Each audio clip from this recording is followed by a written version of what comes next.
Dört yıldır bu araziyi aldım. Tapuludur. Tapumu aldım. İçinde ev yapmışım. TEDAŞ'a defalarca başvuruda bulundum. TEDAŞ gelip baktı. Elektrik çekmeye gelince köylüler bırakmıyorlarmış. 3-4 kişi köyün içinden 3-4 kişi. Niye bırakmıyorlar? Sebep?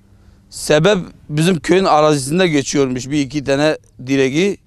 Biz köyün arazisinde istemiyoruz. Köyün kenarında bize geçseler herhangi bir sorun çıkarmaz. Türkiye Cumhuriyeti büyüktür. Bu kadar büyük toprakların içinden milletten nasıl elektrik gitmişse biz de aynı o şekil istiyoruz. Herhangi bir şey istemiyoruz. Defalarca CİMER'e başvuruda bulundum. CİMER'den gelen cevap 2019 yılında size enerji verilecek dedi. Yine de verilmedi. Çocuklar mum ışığında derslerini çalışıyorlar. Ne yapalım, mecburuz. Hayvanlarımız da var. Burada gece hayvanlarımızı kontrol ederken el fenerleriyle gidip kontrol ediyoruz, geliyoruz. 4 ev 4 aile var. Elektrik kurumunda projelerimi bile çizdirmişim. Herhangi bir sorunu yoktur.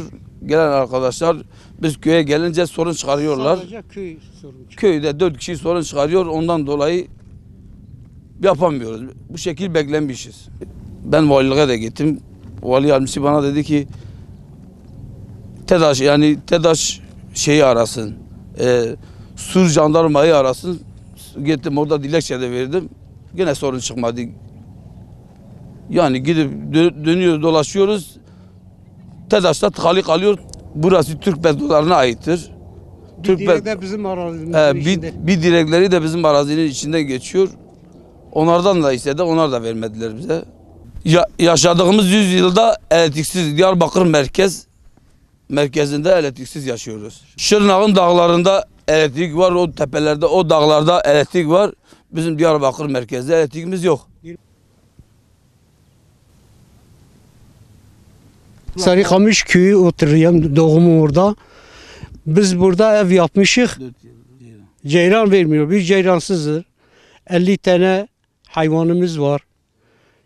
Karanlıkta gidiyoruz, el feneri de yoktur. Biz perişan olmuşuz. Devlet ne yaparsa bize bir çare bulsun. Allah için, peygamber için bize bir ceyran verin ya. Bize bir vatandaşlık, Müslümanlık, İslamlık. Yani bir dava olur mu ya? 1 kilometre ceyran var. Orada ceyranın başında oturuyor. Sıcakta oturuyor. Biz burada soğukta, ışıksız, ceyran yok, bir şey yok. Ne yapmamız lazım? Devlet bize yardım etsin. Devlet nerede getirirse devlete ricam oluyor. Dedim o sütü araba koymuş ağzını yaşın. Hava masa bozulacak.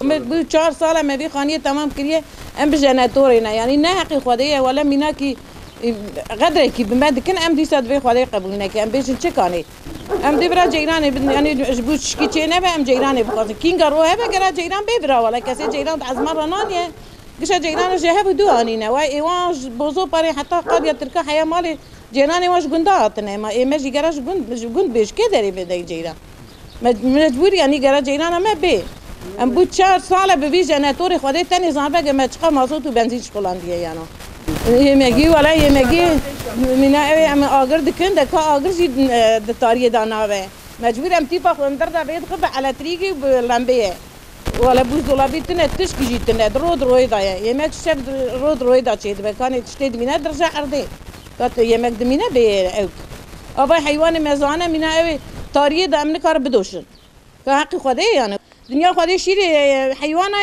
İgava ki dolaptına be birce ardı valla kişi tırş be ev kırını. Mum ışığında çalışmak zorunda kalıyoruz. Elektriğimiz yoktur. Köylüler bize yardım etsin, muhtarlar bize yardım etsin. Hiç kimse bize yardım etmiyor, bizi istemiyorlar. Ben çizgi film izlemek istiyorum.